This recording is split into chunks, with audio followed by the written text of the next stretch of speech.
YouTube, what it do? Fade Master Los here, live and direct. Ever wonder how to pass a barbering test? If you did, this is the video for you.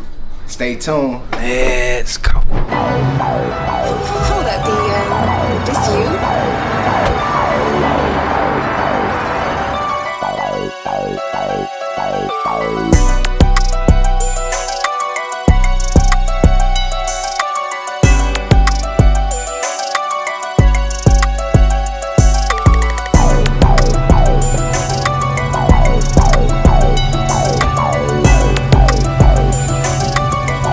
So before we get into all the technical things that you got to do to be prepared for the test, the first thing I suggest is you purchase a textbook so you can have all the information that you need for the test. So the test is going to be a two-parted test.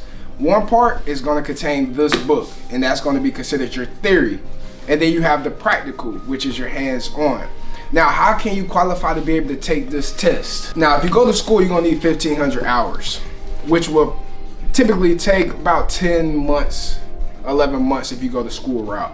Then you also have the OJT, which is the on-the-job training, which in the state of South Carolina, which I'm in, is 1,920 hours.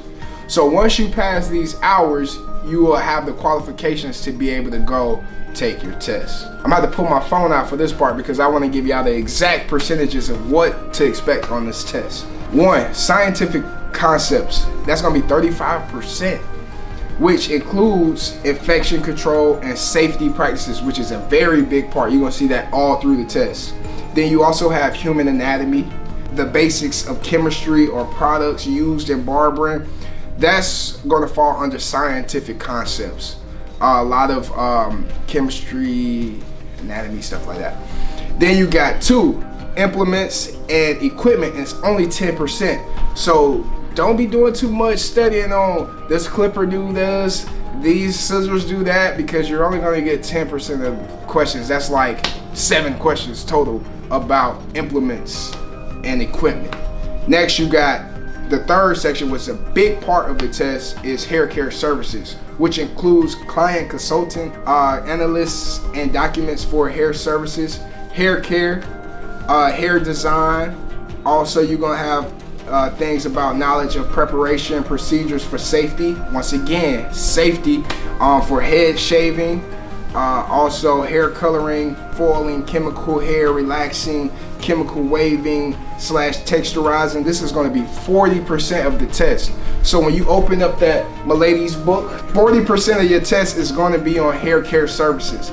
That's a very big part. If you fail hair care services and scientific concepts, you're gonna have to retake that test. That's another $120. And the last portion of it, 15% of the test is gonna be facial hair and skin care services, which includes facial hair and skin care services, identifying disorders, diseases, applying knowledges of draping for facial hair, also principles, procedures, and safety for facial hair and skin care services, applying knowledge of purpose of electrotherapy and light therapy.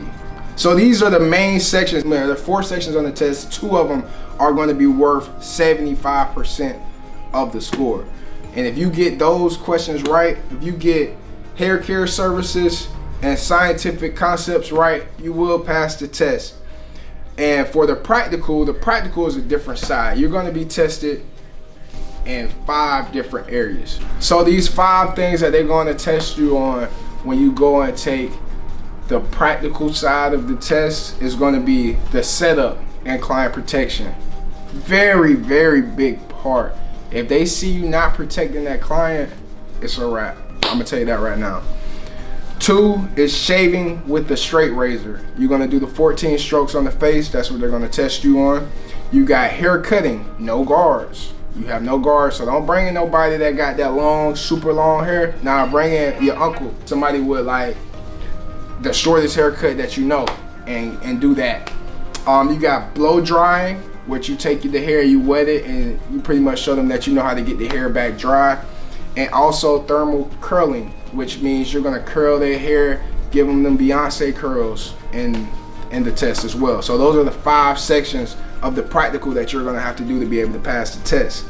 You are not allowed to use any aerosol products when you're going to take this test. That means your cool care, your disinfectants, all the stuff that you use to have an aerosol can, they're not going to allow you to use it. So you want to come in there with your clippers already clean, and you want to be able to put all your stuff in a separate jar or a separate spray bottle to be able to utilize during the test.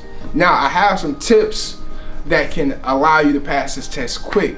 Now, once you do a chapter, once you go through the chapter and you've been writing out your definitions, I want you to write definitions for every chapter. Once you write those definitions out and you read through those summaries and you read all the descriptions of what's important in that chapter, I want you to search that same topic on YouTube and want to find a local professional in your area, whether that's a barber or a cosmetology. They both have to do a lot of these requirements that's on the test. Once you find a local professional, ask them would they be willing to teach you some of these steps so that you can guarantee that you pass this practical on the first attempt. Now, with all this being said, I really hope that this video helps you pass your barbering test on the first try. Let me know in the comments down below if this was good advice for you. But before I go, make sure you click that like, that comment, and also subscribe. It's Fade Master Los here, live and direct. Let's go.